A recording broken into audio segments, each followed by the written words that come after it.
Was that enough non-dad rock for you? Come on. Yeah, no, it wasn't enough. Play it again. Play it again. Okay, well, that'll be another 9 minutes and 17 seconds. So we can't do that. Beware what you're asking. If you say, was that not enough? If I say yes, it wasn't enough, you're supposed to play it again. I know. I've got to come up with a better way to do that. By the way, if you're joining us here live, thanks for joining us live. We'll talk more about the music in just a minute. But my name is Darren Pope. This over here is Victor Farsick, and we are the co-host of a podcast called DevOps Paradox. I got it right today. And we've only been doing it almost 2 years. And we do this live show on Fridays, talking about the things of the week, which there wasn't much news this week, but there was a lot of interesting tools this week. So we're going to be getting to that in just a few minutes. The music. Let me talk about the music for a minute. We received what was it? Do you remember? It was either in the Slack workspace or somewhere. It's like, hey, you guys are listening to get rid of the dad rock. Or it's probably a YouTube comment. Get rid of the dad rock. Okay. Well, Number one, I am a dad. My daughter's almost 28 years old. I grew up in the metal years. So previously, we've been having more metal hard rock. This one, I figured I had to make some changes to our introduction, and I figured, okay, let's go and change up the music. So if you were that person, and I don't remember who you are, and you were tired of the dad rock, did this pass muster or not? Just a question. This is my English. Dad like D-A-D or dad D-A-D, like father. Okay. Father. Okay. Not like D-A-E-T. D-E-A-D, Okay. like I'm dead. Yeah. Right? Yeah. No, dad, Not father like, rock. Okay. Yeah.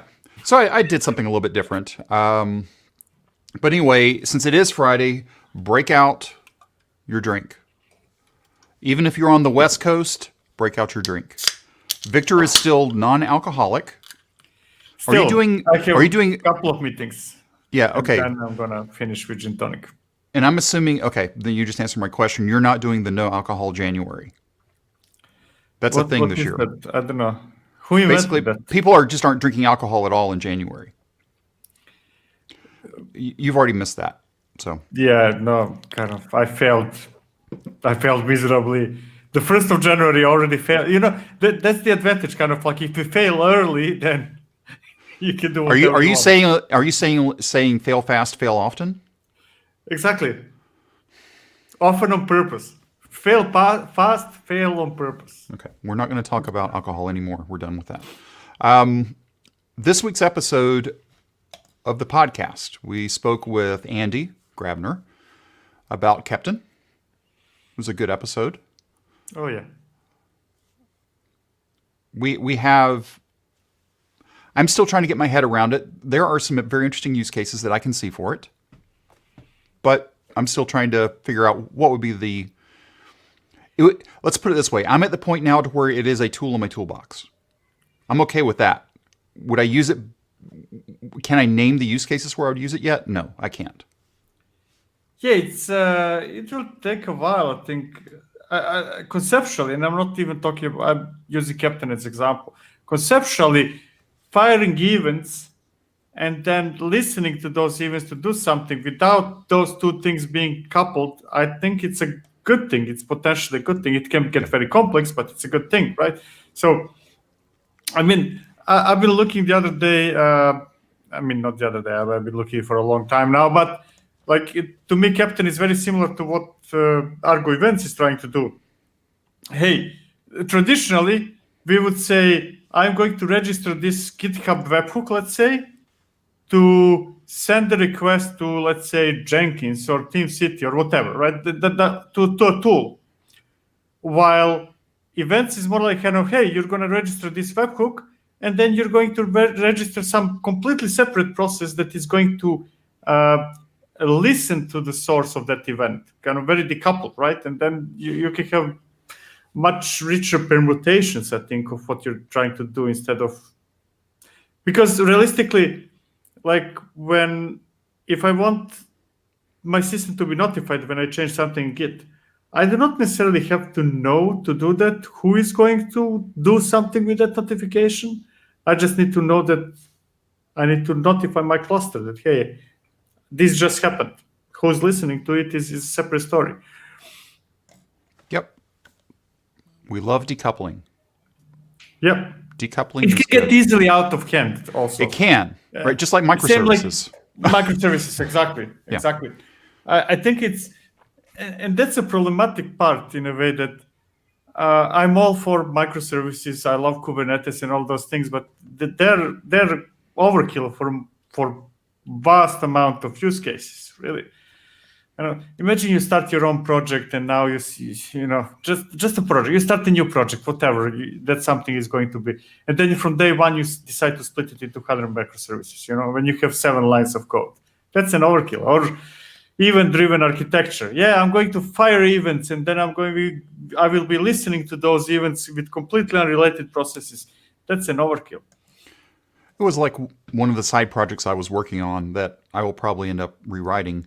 I did it all functions as a service, all in Lambda, just because I was trying it out, just see what would it be. And it made sense for what I was doing because it was just a bunch of events because somebody would upload a file to Dropbox or what's the one from Microsoft, whatever, or OneDrive, right? Upload a file, that sent an event, processed it a little bit, that triggered something else. Well, that other thing sent back another event. So they were all just separate functions, but hey, that could just be a single war file. It wasn't that big of a deal, but it was interesting to see how it could be done. Yeah, and I guess in your case, it was just as much or even more about figuring out Lambda than anything else, right? It wasn't hard. It was just, okay. And I saw and this was almost 2 years ago now. So the cold start thing was really painful, but that's not why we're here today. Let's talk about happy things. Yeah. Grafana Cloud with a free tier. I'm pulling it up. Give me a minute. No, we don't want to share that. We want to share that. So you added this in. I actually pulled one of your items that you had because we've already talked about it before. But Grafana, but I think it's kind of related because I think that Amazon, that partnership with Amazon is a very good thing for Grafana, but it also forced their hand, kind of like, now I need to be. I mean, I'm benefiting from the partnership, but now I need at the same time to be competitive with my partner, right? Right. And what you're talking about, if you're unaware, on the week before Christmas, Amazon during reInvent had launched their managed Prometheus stack. And we talked about it middle of December, whenever that was. And now Grafana has an official one, which is good. Yeah. Right? It's sort of, they need to have something there. It's small, but pretty reasonable, right? 50 gig of logs, 14-day retention, 3 people. This is a great way to start forever free. Yeah, I mean, free things are not supposed to fuel your big enterprise. They're supposed to be for a small project or sufficiently small for you to have full freedom to evaluate it before committing to it. Yep. I mean, let's face it, Grafana needs to earn money to pay those servers as well. Correct. Just because you're running in the cloud does not mean it's free. Have you ever looked at your bill? It's not free. So if you've been looking for, and you're not AWS, you're not running on AWS, you're running somewhere else, and you're like, man, how can I get managed Grafana and Prometheus? Here you go. Right? And even the Pro plan, well, I'm not sure if this is the Pro plan or not, but $50 a month. That's good. I don't know how far that takes you, but do they have the full payment stack here? No, they don't. And that's kind of, we all assume that if you cannot manage your own VMs, if you can externalize that, great. And this is probably the second thing on everybody's list. Hey, the databases and storages and all that stuff, that's probably the most painful thing. Kind of logs. I would honestly, I would give close to any amount of money for somebody to manage my Elastic database, Elasticsearch, just for me not to do it. I mean, I haven't been doing it for a while, but when I was. Yeah. It's not hard to do. It's just when it goes bad fast. Yeah, and It's the painful things are really that either you go and over provision everything, and then you're making a huge expense, or you're growing as your needs grow, and that growth is kind of it's relatively fast, and then you're in a kind of almost constant struggle to increase, increase, increase. yeah. And it's okay to increase, but usually when you're planning for increase, you're planning linearly or near linearly and not hockey stick. And you pray hockey stick doesn't happen Yep. because that could be bad. Well, it's interesting that you brought Elastic up. Elastic yesterday, today being, what is today? Today's the 15th. Or this week, or it was yesterday. Elastic is changing their licensing strategy. Okay. If you're not aware of this, Amazon has their own version of Elastic that they're running, right? That they've released out into the open as well. Well, now Elastic has dropped or is in the process of dropping the Apache licensing, and they are moving to what Mongo did and using Mongo's SSPL license and then also an Elastic license. And this is coming up, but it's mainly focused on, notice who it doesn't affect. It has no impact on cloud customers or self-managed software customers. In my opinion, I am not a lawyer. Let me put that out front. I am not a lawyer. This is a strike back at Amazon, or at AWS. Yes, basically you can, if I understand this, and I most likely don't, you can do whatever you want with Elastic public open source, Yeah. whatever it is, except to make business on top. You can use it for your business, Correct. but you cannot make business out of it. Which You is cannot what make it your business. right, which is what AWS has done. And it kind of, it makes sense to me that, because, I could define it as having two types of open source projects, right? One would be open source that has a healthy community where people contribute and things like that, right? And then you have open source projects, and I think that Elastic falls into that group. I might be wrong, so correct me, please. That is open source simply, yeah, it's open source. But almost everything happening in Elastic is done and controlled by Elastic company, right? So it's not a thriving community where people contribute a lot, where they diverge into different directions, new ideas and stuff like that. It just it's more of a way for a company to offer a free version of their software than open source in terms of thriving community. And in that case, preventing others to make business from something that is basically your business and only and exclusively your business makes sense. Now, if somebody would if I would see the same type of license in, I don't know, let's think of an open source project. My mind stopped. Let's say Jenkins, right? Let's change Argo. Yeah. And then that would be much, much worse to me, because it's open source. Everybody has equal right to create business out of it. If Amazon wants to take it, it takes it, right?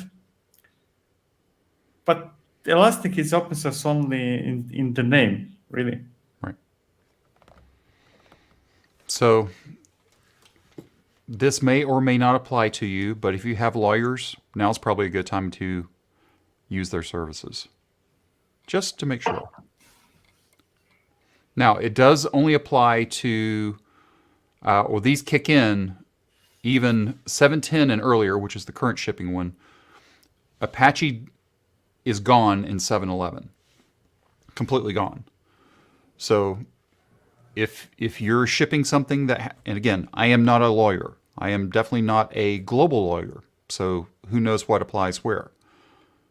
But now it's probably a good time to get people looking at this just to have a warm fuzzy, because if you are a software provider, a software vendor, and you're doing something with Elasticsearch, your clients are probably going to come to you and ask about this. Just because. But if you're just a user, don't worry about it. That's not your problem. Okay. Those were actually the two big news items that I saw. I actually didn't dig through much this morning. Did you see anything this morning? Because I want to get into a lot of tools that we found. No, not really. I will just quickly comment on Thomas because he's reading my mind. Which one? This one? Yes. So yeah, events and event sourcing is almost at the very top of the list of the things coming. I will not commit to the date, but it's coming. Okay. Good. I'll try to remember this just because we also need to do some podcasts like soon. So that might be part of what we do. Oh yeah. And quick shout out to Vladislav for getting shitload of money. Really? Did I say shit? Yeah. You did. You did say it. Yeah, but this isn't the podcast. I can't edit it, so it's whatever exactly. it is. He did. Yeah, his company had a very successful. Was it an I IPO? don't know now the terms. IPO, yeah. Oh. Or whatever. I mean, financing round, something like that. I'm Great. terrible with those terms.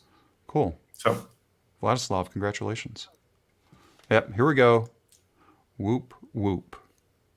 Rock on. we should bring Vladislav into one of the episodes of our podcast. I happen to know what he's doing privately, and I think it's very interesting. Okay. So, Vladislav, since you just heard that, go ahead and start getting all your legal clearances now so we can have you on. He's CTO. I think he writes his own clearances. Look, if there's a lawyer involved, nobody writes their own clearances. A lawyer always has to be paid. True. Speaking of being paid, I thought this was interesting. Suspicious pods. I thought this was one of the coolest things. I questioned the implementation detail of it, but it's cool because you can run this against a namespace. And the reason why I'm saying I question the implementation, this feels like it should be a kubectl plugin and not a standalone binary, but small detail. You run it, and it sends you back. It looks at all the pods, either in the namespace or if you tell it all namespaces, and then it gives you the stats. It doesn't mean it's bad. It just gives you, this is interesting. It's not normal. What do you think? You're muted. I think I don't know. I mean, it's cool. It's nice. But if you're relying on if you needed something like this to find it out, you're in deep trouble, man. It's too late, right? That's the thing. But what I'm saying exactly. I mean, while practicing, while setting up things, and it's very useful. But once you start reaching a serious usage kind of implementation, hey, you will not be executing suspicious pods. Hopefully, no. You will be, I don't know, you will get some form of notification somehow that there's something wrong, right? I think if you're in an engineering role, if you're in a release management role, this could be useful. Yeah. Just because you're basically probably either going into an existing multi-tenant type cluster and doing a lot of stuff bad all the time. Or if you're release management, you're probably spinning up a brand new cluster and you're just wanting to make sure nothing weird is going on. But you're not under load. So you're just looking for the low-hanging fruit. Because that once you get that release done, you've probably destroyed that cluster. So there's no long-running stuff. So I agree. If you're actually operating a cluster, this is not the tool for you. But just as a quick sanity check, it's as a small suggestion. What I would really, and this is kind of partly what I guess what you were saying, what I would really, really like to see is something like this, but kubectl get pods //select suspicious or whatever the syntax would be. Yeah. It's just another way for me to select pods. Yeah. I'm getting a bit tired of so many tools. I'm the person who likes many tools, but it's becoming tiring. Okay, every single detail happens to be a new CLI. Please write add-ons for kubectl. Please, please, please, please, please. Okay. This next one, I actually saw this on containers from the couch from AWS. I don't remember what day it was. Maybe it was Tuesday or Wednesday. I would think it was Wednesday.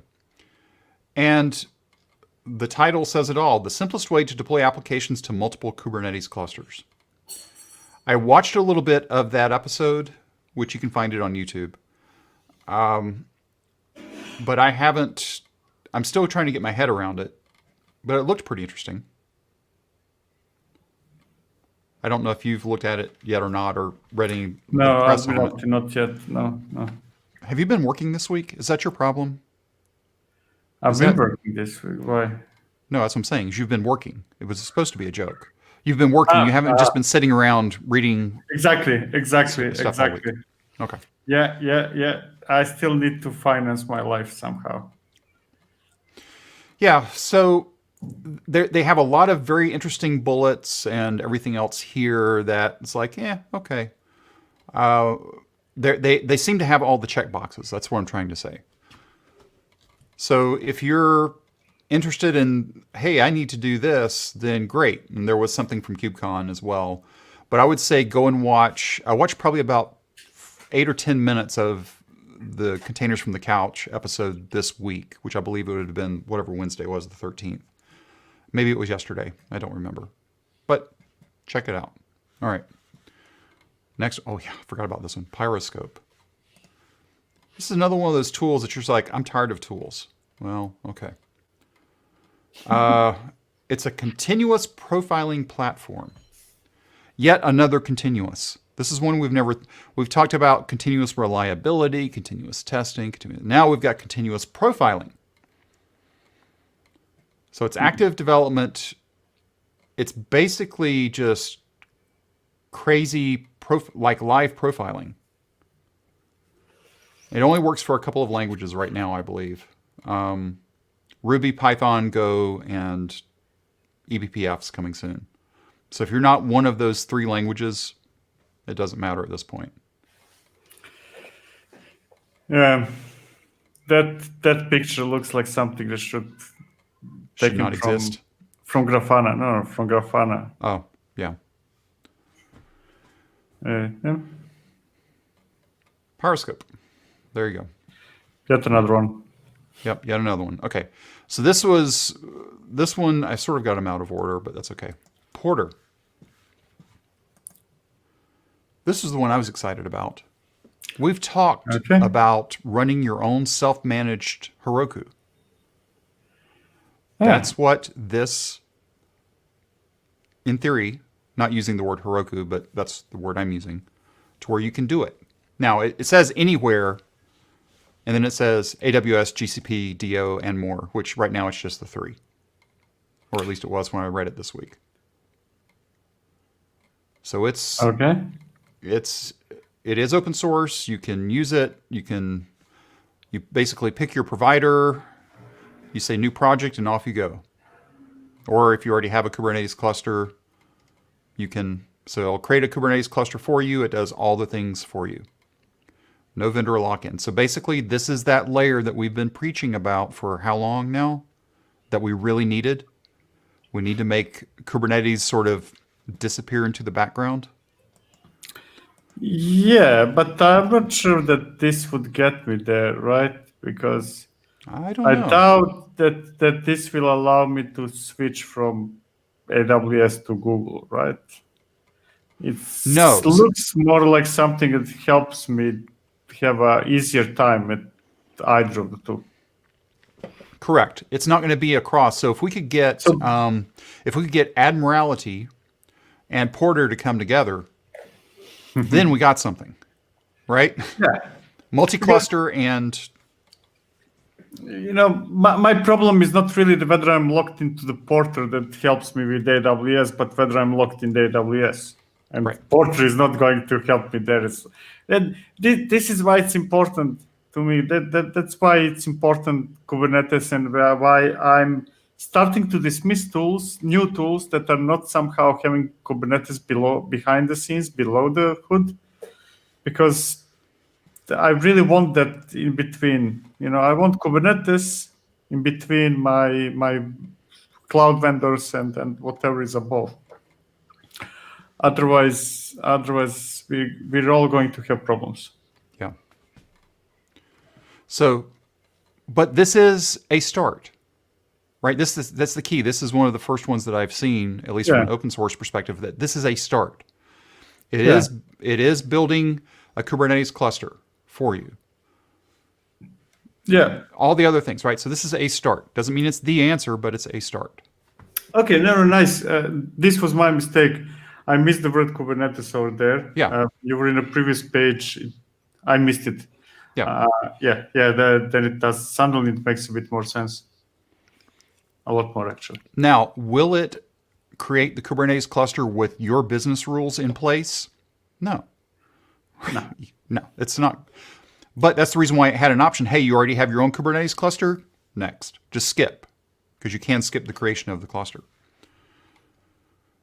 So, this looked interesting to me. I mean, and it's relatively new-ish.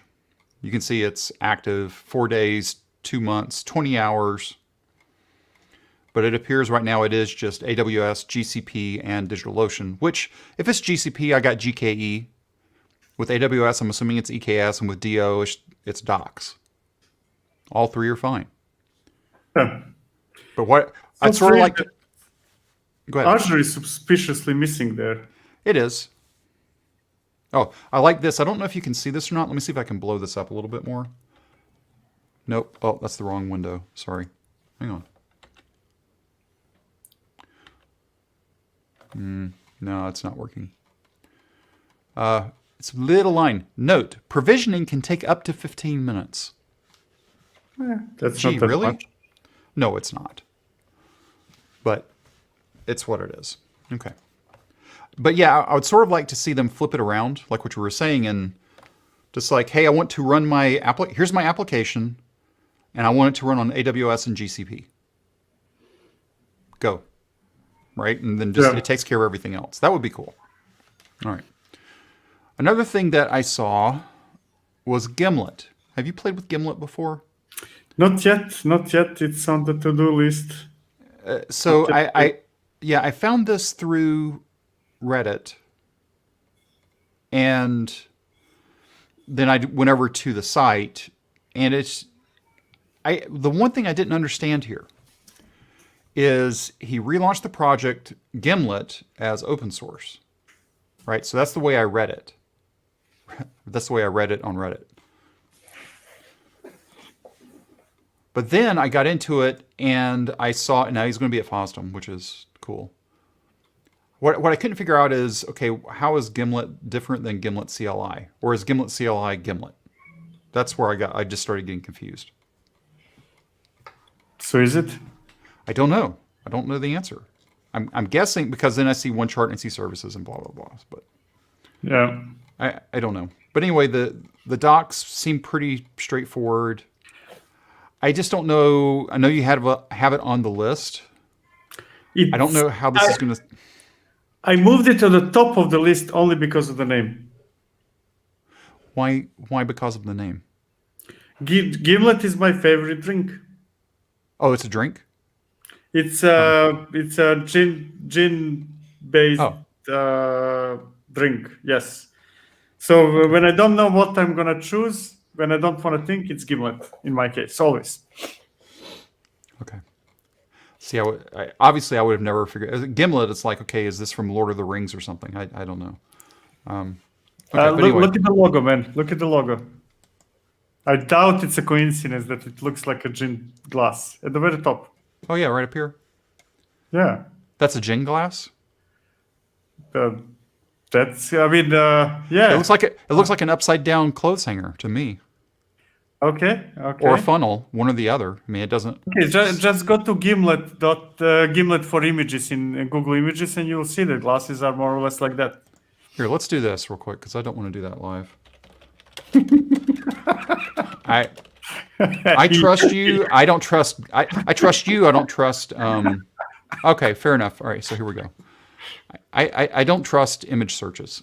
So yes, I see what you mean. So like these right here. Yeah. Okay. Yeah. Interesting. Okay. I would have never guessed. See, no alcohol, Makes me a very boring person. Kubeswitch. This is the tool of the week that I'm still scratching my head on. The way he says it is it's a kubectx for operators. Mm-hmm. It uses switch, so there its command is switch. To make the switch between context of, and this may be the differentiator here, thousands of kube config files. First off, if you have thousands of kube config files, why? Is there a reason? Come on. Yeah. I mean, now, obviously somebody felt the pain because he wrote it. Right? somebody might have felt the pain with 10 and then wrote the word 1,000 over there. I mean, come on, who is managing thousands of clusters by having scattered across his laptop thousands of kubeconfig files? I mean, active kubeconfig files. You could have thousands. Yeah, exactly. I mean, let's say if you're running in Google and I'm using them as an example, and if I have thousands of clusters, I'm most likely going to go, and this will be one of the rare examples that I will go to the Google console and click that button, download config. Yeah. That's what I'm going to do. I'm not going to have thousands of config files in my laptop. Yeah. That's never going to happen. Excluding the part that that volume we cannot manage manually, but sometimes, and this is sometimes, occasionally, maybe I will need to go into the cluster, and then I'm going to click the button, definitely. Yeah. And he still, again, he calls it out based on, it's a kubectx for operators, which if you go all the way to the bottom, which I'm almost there, the differences with kubectx. Okay, this is what kubectx is designed to switch between context in a kube config file. This tool is best for dealing with many individual kube config files.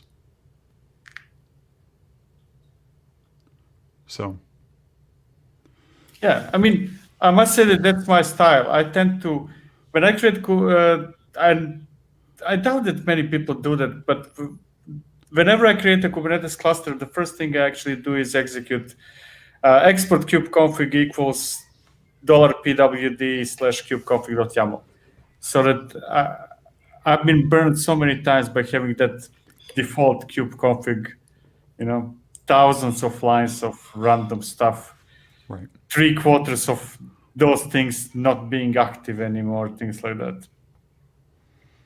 So I like the idea of every Kubernetes cluster having its own kubeconfig. I just don't think that the word 1,000 is appropriate over there.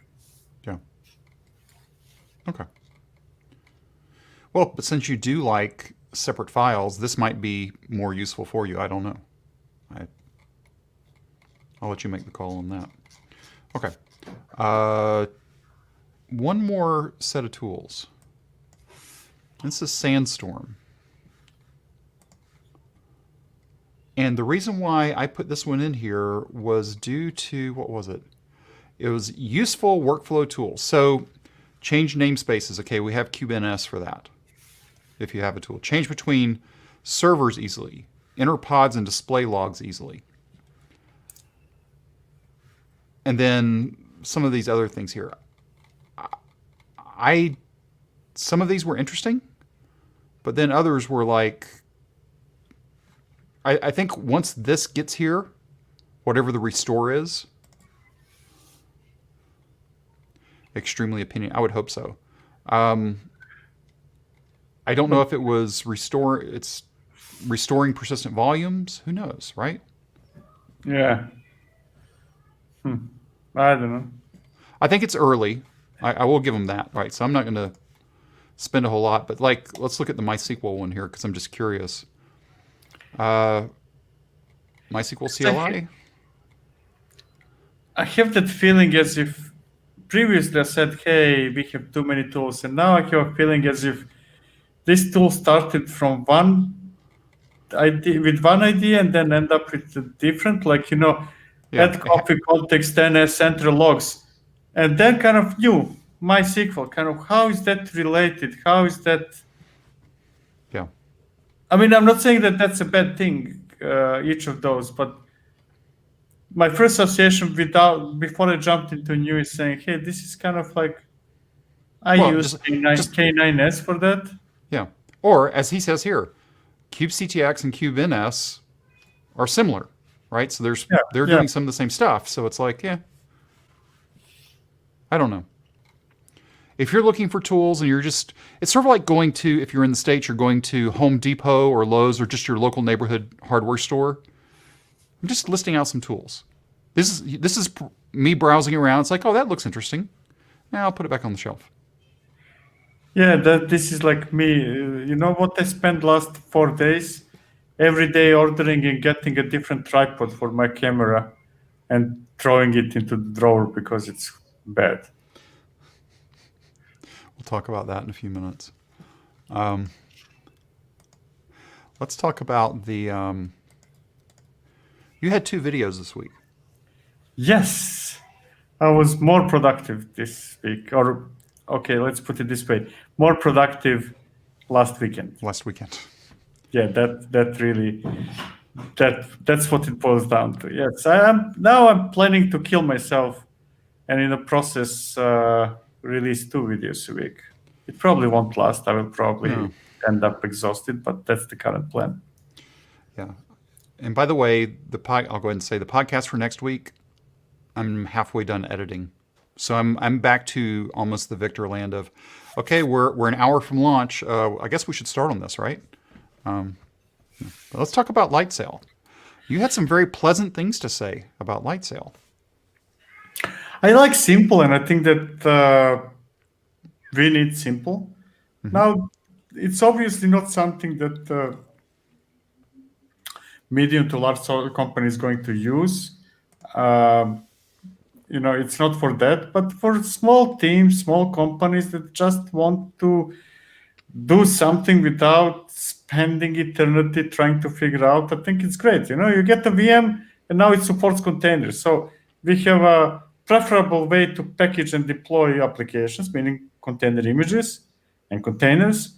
And we have a straightforward way how to create VMs. So I think it's awesome for specific use cases. And that is really, let's say I'm a web designer. I'm not really going to learn Kubernetes and when the service mesh and what's not. I want something simple so that my website is running, and this is like that, right? Yeah. Now there are parts I don't like. Also, I think that it's absolutely wonderful within the AWS ecosystem. I'm still questioning whether. Which picture there? Yeah. I'm still questioning. It's still behind. Kind of, I think that Azure Container Instances are giving me the same thing, right? And it's simple. It's even simpler than that. It's just kind of, here's my container, nothing else. Yeah. Google Cloud Run is doing the same thing. I mean, they're not the same thing, actually. They're going in the same direction. But within AWS ecosystem, I think that this is great. This caters people who want simple. And there are people like that. You don't need ECS. You just needed something less. You needed something less than even Copilot. Yeah, exactly. Right. No, not even Copilot. No. Just hey, I have this application. It is in my. I packaged it as a container image. That's all I need. Yeah, go run it. Run it. This basically, I think that this puts, without going now into details, does it scale and what's not. This puts it in a way. On par with Azure and Google, I think. Yeah. For that specific segment of the industry. Going back to my toolbox metaphor, pick the right tool for what you're actually doing. Yes. I could run a container in ECS. I could run a container in EKS. But if all I need, I'm only going to have X amount of traffic a day, maybe Lightsail is the right place to start. And you can also notice that it's something very different for very different audience by going through the console of a Lightsail, right? It looks different. It feels different than AWS in general, right? it feels very different, and I think that's a good thing because AWS is complex. I repeat this over and over again. To me, AWS is the most complex choice for running your infrastructure in cloud. Definitely more complex than Azure and Google and DigitalOcean and whatnot. And this, okay, let me rephrase it. This is AWS version of DigitalOcean. Yeah. And that's okay. Right? I mean, it's fine. It's fine to have an offering. Well, that's what Lightsail has been all along. Yes. No. It was always like this. Yeah. The reason why I did this video now and not, let's say, half a year ago is that I think that now that it married with containers, that shines even brighter in a way to me. Yeah. Your other video this week was with Okteto? Okteto, I think, or Tito. I'm not sure. Okteto. I'm going to say Okteto. Okay. Until somebody corrects me. It's a I'm very impressed, to be honest. It's a very convenient way to create, and I don't know what would be the term. It's a development environment, but not as if replacing my laptop type of development. How do you call it? I mean, development clusters or development servers, right? It's replacing those. Hey, I have this application. I'm working on it. However, I'm working. I need a place to deploy it so that I can run it. This is what Okteto gives you, kind of, hey, run this. It creates behind the scenes, and I'm kind of guessing because I didn't go through the code. Behind the scenes, it creates a namespace that is only for you. It allocates certain amount of memory, CPU, whatever, and it allows you to run things. And you can even say, hey, this is my Git repo. And it figures out whether you have, it uses certain naming conventions like, if you have a directory Helm or chart, I'm going to deploy that as a Helm chart. If you have a directory customize.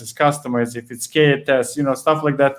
It figures out to the best of its ability what you have in a Git repo and just deploys that something. Actually, it builds your container images and then it deploys, but before it deploys your definitions, it dynamically changes the definition so that it uses the image that you just built. So instant deployment of your applications in instantly created environment for your development needs. Don't write for kind of production or no. Yeah. And we want you to watch both videos. But the one thing I will say about this one is you called it out. There is a small bit of overlap with Gitpod in this. Yes. And there was actually a comment later on in the video and response and stuff like that. Yes, I do claim that Gitpod replaces my laptop part of development environment. This replaces my server part of development environment. Both of them, Gitpod can deploy my app, but in a very limited capacity. I can create a pod type of stuff where I can develop within their clusters, but this is also not good. So kind of like, when you establish what you're doing and then you're entering into each other territory, but neither of you is really good at outside of its domain. That's my definition. But it's awesome. If you would like to have kind of completely independently, I can work from iPad on the airport if I want to, and have everything I need, then Gitpod plus Okteto to me is a combination. I know that probably neither of the projects are happy me saying that because both of them can be kind of everything you need, but combine those two and you get something really awesome. I agree. Not that I always agree with you, but on that, I do agree. Just double checking everything else. Yep, I have not done next week's episode. I don't even remember what it's about because I'm still editing it. So I haven't even named it or anything. But what else? You said you had a lot of stuff, so obviously you've had a busy week. Mine's been pretty busy as well. Yeah, work. I'm kind of. I leave work outside of this office when I jump into this recording things like that. But yeah, next week there will be another subject related with AWS. Okay. Are you speaking anywhere next week? Do you have a... No, I'm recording for speaking. So okay. today is the deadline, which I'm not going to meet. So I'm going to do it tomorrow. Recordings for FOSDEM. I don't know if you're familiar with FOSDEM. Yeah. So FOSDEM is coming next. 6th of February, I think, or 5th or something like that. But you have to record it. Done. Yeah. Just please do it and be on time, even though you already said you're going to be late. So that's... No, I'm very, very disappointed. And that's my very politically correct way to say that I'm pissed at FOSDEM organizers. Because basically what happened is that me and everybody else probably received like Monday or something like that, or maybe Sunday. Yeah, your talk is accepted. Great. But the day after, like Tuesday or something like that, by the way, the deadline is Saturday. And then day after that, by the way, we cannot make it, the deadline is Friday. And kind of, come on, I have... almost everybody probably speaking. Yeah. Most of the people speaking, they have jobs. I cannot just drop it takes time, kind of like. And especially if it's a new talk, right? Exactly, mine is a new talk, and that's a good thing. You want a new talk, right? You don't want me to. I can give them the video of existing talks. That's easy, but doing a talk, including recording and preparation and figuring out and all that, I mean, that takes days. Yeah. Literally, if you tell me on Tuesday you have a talk to record to Friday, I literally would have to basically spend those 3 days, let's say, only on that talk, or close to only on that talk. Yeah. I think that people might kind of, or maybe I'm too slow, but people might imagine that kind of like, doing a talk and stuff like this, especially with technical demo, that's kind of like pim pam, but it actually takes a lot of work.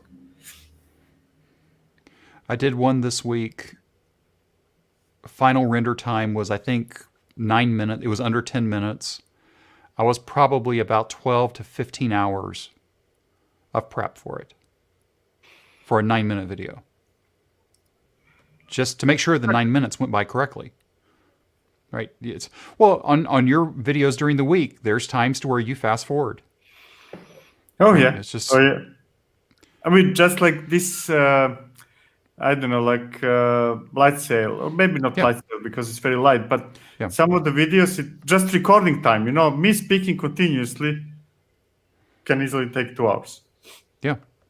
Even though the final is 20 minutes. Create the cluster, upgrade the cluster. There's nothing magical about tech. There's absolutely nothing magical about audiovisual tech. That's just work. Slog through it. Okay. Let's see. Oh yeah, I forgot about this. It's because I've always heard a lot about FOSDEM. FOSDEM, I think, is amazing. The level of collaboration and the level of excitement and the number of people. I mean, imagine the whole university campus. I don't know how many buildings, all for the purpose of one single conference. Probably like 10, 15 trucks in parallel. And 100% all open source. Not many sponsors. You can imagine probably why. It's absolutely amazing. Except, and this is now a big problem, the only reason why I will not miss FOSDEM in person this year is because it's in January, February in Brussels. It's cold, right? It's cold. Often rains, and you're soaking wet, going from one building to another. No heating inside, because who is going to heat university buildings, huge ones? Right. It's cold. It's wet. It's probably for people who are used to it. I'm not. So. And no matter. This is a story. I always feel bad for buying very, very kind of winter clothes. I live in Barcelona. It sounds like a waste of money. And then I regret that every single time I go to FOSDEM and at the airport I buy something. And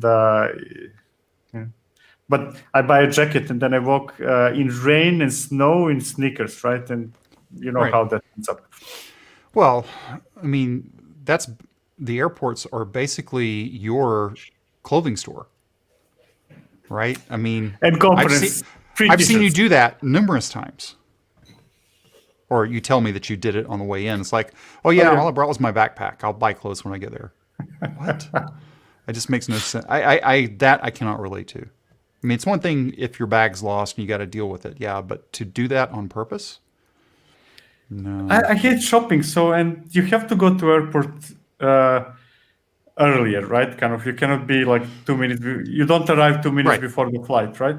So I would think I would describe it as being very efficient. You don't like shopping. You have an hour to spend every time you're in the airport, and you're on the airport multiple times a week. So if you connect all those things together, shopping at the airport makes perfect sense. Except prices, probably it's more expensive than in other places. Yeah. That's funny. Okay. So I'm looking back over the notes to make sure I got everything else. I think we covered all the other things. We did. If you are not part of the Slack workspace to where you can get notifications about things or just chat with people in the community, we've got, how many people do we have in there? I was looking at that yesterday or day before yesterday. Like a lot, right? Yeah. I mean, just the podcast channel alone there is 516 people. I'm looking at that right now. Nice. And the hub channel has 1,791. Okay, we got to get some people subscribed to different places. So if you're not part of the Slack workspace, go ahead and join up. It's free, completely free. You can also follow us on Twitter. Both of our handles are also scrolling right below us. By the way, since we're live here and everybody seems to like us, go ahead and click on the thumbs up just to give us a thumbs up. So since we're here, I want to see if we can massage that YouTube algorithm a little bit. And if you haven't subscribed, go ahead and subscribe, ring the bell, do all the YouTube-y things. There will be a podcast episode Wednesday. I will get it done. It was one with a guest, which is great. I love having guests on, but sometimes it's harder to edit those. It just takes longer. Sooner or later, you'll get to similar situations. I'm kind of, editing the video. It needs to go live in 3 minutes. How much material is left to edit? 15 minutes of end material, probably 2 hours of work. Okay, it's finished. I know. It's like how every single project in the world works, right? You get a deadline. It needs to be released this Saturday, and whatever you have by that time, that's what it's released. What is released, right? People always ask us, like, well, how can you do live streaming? It just seems so hard to just keep talking about things that seem whatever, and you go for an hour. It's like, because it's a lot easier than sitting down doing a 5-minute video. Oh yeah, kind of. This is walking up. I mean, this session here is like 5-10 minutes before it starts, and when it ends, it ends. That's it. It's done. I still do some things after the fact, but nothing like comparing to a packaged video that it's just, those are much harder. I would much rather go on a live stream, whether anybody is there or not, just because it's done. Trim the front, trim the back, have a nice day. I wish I could do the podcast like that, but I can't. No, you can. I could. I choose not to. There's a difference, exactly. I mean, same thing in video. Video can be actually, non-live video can also be done. An hour of video can be done in an hour of time as well. It just may not be as good. So, all right. Why don't we go ahead and wrap it up? Just because I got to get back, and I saw some interesting things with the EKS I have to test this afternoon. Yeah? Yeah. Okay. It's not bad. I just have to test it. What are you using? EKS Cattle or? I'll just use EKS. Yeah, it's. Okay. Nothing big. I dare you here a challenge. Okay. Upgrade the cluster. Upgrade the cluster. Yeah, create a cluster with not the newest version. A minus one, or do you want me to, Minus one and Yeah. upgrade it to a newer one. Okay, I've done that numerous times with EKS Cuddle, so that doesn't scare me. Okay, Really? so yeah, so go ahead and No, go ahead. it's not scary. It's not scary. It's just that you cannot upgrade. You need to No. create. You need to 3 commands basically. Upgrade Yep. control plane. Create a new node group. Yep. Delete the old node group. I mean, it's not scary. It's not. It's silly. It's silly. It's the way it should be done. But that, you think about it, that's what's happening under the hood with GKE when you do an upgrade. No, it's not. Oh, come on. Absolutely not. No. Come With on. GKE, when you say upgrade, or with Azure, when you say upgrade, it's going to shut down one of the nodes, bring a new one on a new, based on a new. It's doing rolling updates, right? One node at a time. It's okay. This one creates a new node group completely. Okay. Basically, you have double. Fair enough. I'll give you that one. You're double for a certain amount of time. You're correct. Not only that, but also when you then your stuff is still running on the old ones, right? And you have a new node group that is basically not running anything. Correct. And then you shut down the old node group, right? Yep. And Kubernetes transfers everything to the new. This is fine, except that it's a big bang if things go wrong. It goes badly wrong. So or let's say that you have an application with 5 replicas. You're going to shut down all 5 at once. Correct. And then transfer it there. You're likely going to have downtime. Now, if you go node by node, hey, of those 5 replicas, 1 will be, or maybe 2, randomly shut down because they happen to be on that node. Start be transferred somewhere else and then repeat, right? Yeah. Basically, you have to kill the whole system at one moment, at once. That's true. But that's not what I'm testing. That's a different pain point. Yeah. Okay. We should be back next. Are you okay next week? No, I've got. I'm permanently okay. Okay. For some reason, I thought you had something next Friday. Next Friday? No, not that I see. Okay. I was thinking about something else, I guess. But you know that you know my calendar actually better than me. Yeah, and I don't even have true access to your calendar, so it's yeah, but it's at least you're checking it every once in a while. I get the notification. DevOps Paradox in 10 minutes. Yeah, I'm gonna move that to 15 minutes because you scare me sometimes. You get here like 1 minute and 30 seconds left. It's like I could carry the show if I have to. Vladislav, thanks, man. You have a great weekend. I think that's it. Let's call it a day. Call it a weekend. If you're already in Central European time, CET, it is now 7 p.m. Thank you for spending your dinner hour with me. With us, with 8. me. Is it 8? Crud, it is. We started at 7. Basic math escapes me. That's why there's spreadsheets. Okay. Thanks, everybody. Have a great weekend. We will talk to you next Friday, and be sure to listen to the podcast coming out on Wednesday at 6 a.m. Eastern Time, noon CET. See you later.